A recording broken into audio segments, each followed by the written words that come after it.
അപ്പൊ ഇന്നലെ big boss season 6 കണ്ട എല്ലാവർക്കും അറിയാം നമ്മളെ റോക്കി ചെയ്തിരിക്കുന്ന ഒരു ഭയങ്കരമായിട്ടുള്ളൊരു വയലേഷൻ ആണ് property damage.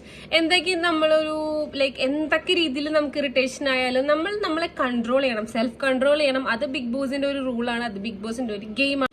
As A gamer എനിക്ക് റോക്കിന് ഇഷ്ടമാണ്. റോക്കി പറയുന്ന കാര്യങ്ങൾ, ചില വാക്കുകളൊക്കെ ഭയങ്കര മോശമാണെന്നുണ്ടെങ്കിലും, ചില അവന്റെ ആറ്റിറ്റ്യൂഡ് ചില സമയത്ത് മോശമാണെന്നുണ്ടെങ്കിലും, പക്ഷെ ആളുടെ ഗെയിം പ്ലാൻ അടിപൊളി ഗെയിം പ്ലാൻ ആണ്. അവിടെ ഉള്ള ആൾക്കാരെ അപേക്ഷിച്ച് റോക്കിയുടെ ഗെയിം പ്ലാൻ നല്ലതാകുമ്പോൾ, പക്ഷെ അതുകൊണ്ട് തന്നെ ആയിരിക്കും റോക്കി ഗബ്രിനോടും ജാസ്മിനോടും പറയുന്ന ചില കാര്യങ്ങൾ എത്ര മോശപ്പെട്ട കാര്യമാണെങ്കിലും അത് പോസിറ്റീവ് ആയിട്ടുള്ള രീതിയിൽ പുറത്തേക്ക് പോകുന്നത്. കാരണം ഗബ്രിയുടെയും ജാസ്മിന്റെയും ഗെയിം ഭയങ്കര മോശമാണ്. ആ രീതിയിൽ അത് റോക്കിക്ക് നല്ല രീതിയിൽ, നല്ല പോസിറ്റീവ് ആയിട്ടുള്ള രീതിയിൽ വരുന്നുണ്ടെന്നാണ് എനിക്ക് പേഴ്സണലി ഫെൽറ്റ് ചെയ്തത്.